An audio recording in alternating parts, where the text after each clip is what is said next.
What's going on, everybody? So, breaking news today, if you haven't seen it, Stipe rising from the dead. I haven't really heard from him since he lost to DC uh, many months ago now, but comes out on Twitter and calls out Daniel Cormier for a rematch for the title. He says at DC MMA, UFC 236, still no headliner. The fans deserve a heavyweight title fight. Me and you on April 13th only makes sense. We're making this official or what? So Stipe is putting it out there, man. He's like, I'm ready to go. I've kind of been pushed to the side for, since I lost. And it's time for me to get my title back. So he's calling for it on Twitter right now. We'll see if DC responds.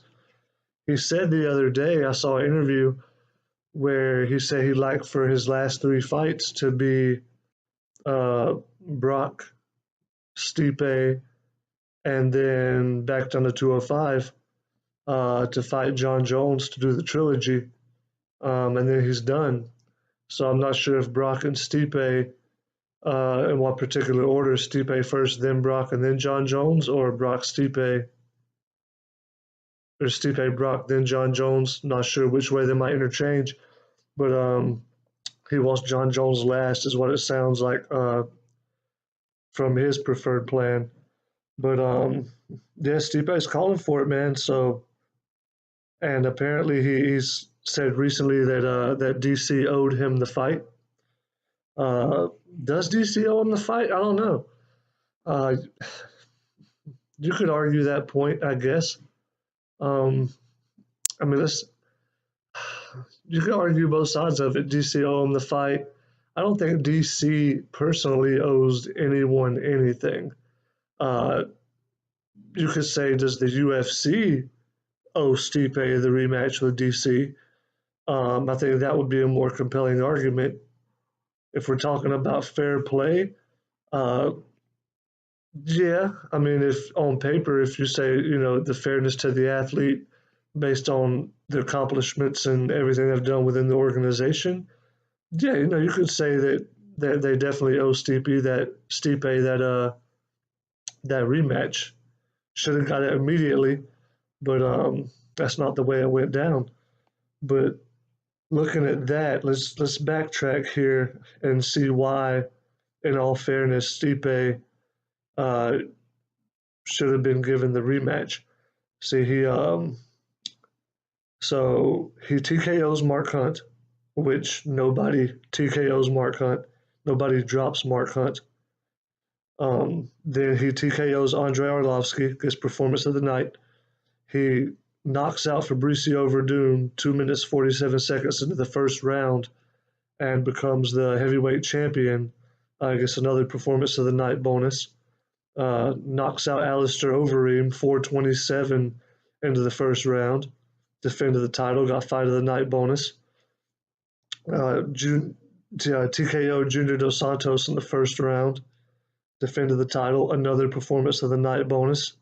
So right there, you've got 2, 3, 4, 5 knockout or TKO wins, all performance of the night bonuses back to back to back to back. Then dismantles Francis Ngannou, puts a clinic on Francis Ngannou. People thought Francis was going to come in and just blast Stipe out in the first round with that power and put him away and be the next big thing, i.e. Brock Lesnar. But Stipe put a clinic on, took him down, wore him down, used his wrestling, exhausted him, pretty much drowned him, and beat him by unanimous decision. Ngannou gutted that fight out just to make it to a decision. Took a beating, man. And you could tell in his next fight Francis had with Derek Lewis, he was like, I was gun shy. I was worried about the Stipe fight, and what happened with that kept going through my mind, so he wasn't able to pull the trigger. Stipe really took a part of him for that moment in time. But yeah, so he puts a mauling on Francis, defends the heavyweight title for the won it 1, 2, 3, defended it, and then lost it to Daniel Cormier um, in July of that year, 2018. But he defended the title more times than anyone has defended it in UFC heavyweight history. So he's essentially the most dominant UFC champion. He's defended the more belt than anyone in history, and it's weird that he never really got the respect that he should have gotten. People didn't really look at him like they look at other champions, which I don't know. I still don't understand. Maybe me being a hardcore fan, but I don't get how after he beats Mark Hunt, Arlovsky, Fabricio Verdum, Alistair Overeem, Junior Dos Santos, puts the beat down on Francis, that he's not looked at immediately as one of the greatest ever. But somehow he's not, and then he loses to Daniel Cormier, gets knocked out in the first round, and he's just shuffled to the side, pushed under the rug, essentially forgotten about, and the division moves on without him, and nobody's really seems to give it much of a second thought. Cormier's defended the title now, I want to say a couple times successfully. So in that regard, on paper, if you say, okay, in fairness, um, who owes Stipe? I wouldn't say that it's DC. DC just goes in and does his job. He won the fight, knocked him out, and if he wants to, he can move on. It's up to the company and the matchmakers. Who decides the fights and the rematches and everything else. So you can say the company owes him the fight. But, you know, they also owed Jose Aldo.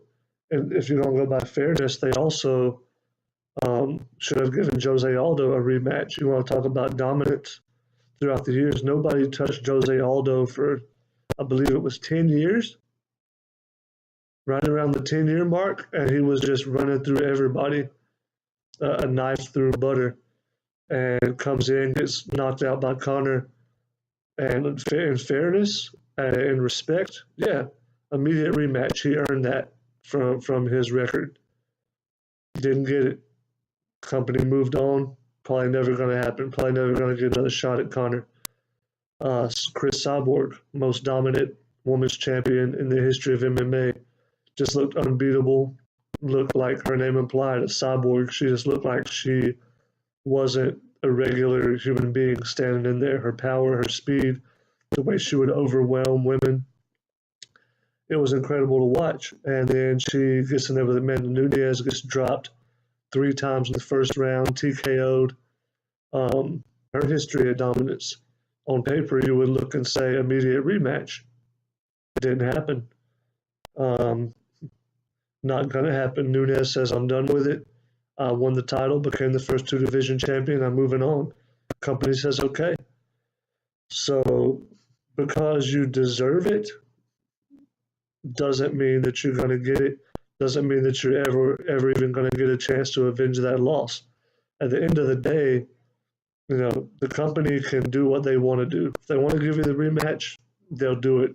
If they never want to put the fight together again, they don't have to put the fight together again unless the fans really, really, really get behind it and make it known that that's what we want, and then maybe you'll get it. But they don't have to. I like to see Stipe fight DC again because Stipe, people forget, man. People still don't give Stipe enough credit. Stipe is a monster. Stipe is a beast. The power that he has, the timing that he used to knock out Fabricio Verdum, on his heels, backtracking, planted his foot, bang, on the chin, dropped him. The timing and the placement of that shot was perfect. You couldn't have written it down on paper any better, the way he landed that shot. And I'd like to see him go at it again. Will he beat DC? I'm not going to say no. Stipe's the one of the greatest heavyweights of all time, even though people aren't wanting to put him in that category. A fact is a fact. Number doesn't lie. Numbers don't lie. He defended it more times than anyone. I'd like to see him get another crack at it. And if it's the same show, if Cormier runs through him, drops him in the first round, beats him decisively, then okay, let's move on. But I'd like to see the rematch. I think Stipe does better in the rematch. I think he gives Cormier more trouble. I think that he just got called on the button in the first fight. At heavyweight, we see now that DC has that one punch knockout power. He got Stipe in the clinch, hit him with I believe it was a right hook in the clinch or uppercut. I want to say he came over the top and hit him. I may be mistaken on that, but dropped him. Boom, game over. So I think Stipe will be prepared for that power, and he'll do much better. He'll adjust. He's a smart guy. He'll come back and get it done. But that's just my opinion on it. I think ultimately DC does win again. Stipe performs better. It's a more entertaining fight. It lasts longer. But I do think DC gets it done again, and will defend his title, move on to fight Brock Lesnar, and will fight John Jones again at 205, and then call it a career. But yeah, let me guys know what you think, man. Saw that earlier today, so definitely wanted to hop on here and make a video about that. Try to get your guys' opinions. Your comments, see who you think could win. I would go with DC, but Stipe's no pushover. Stipe can get the job done. Don't get it twisted. So yeah, guys, like, comment, subscribe. Let me know what you think about it. And appreciate you tuning in. Have a great night.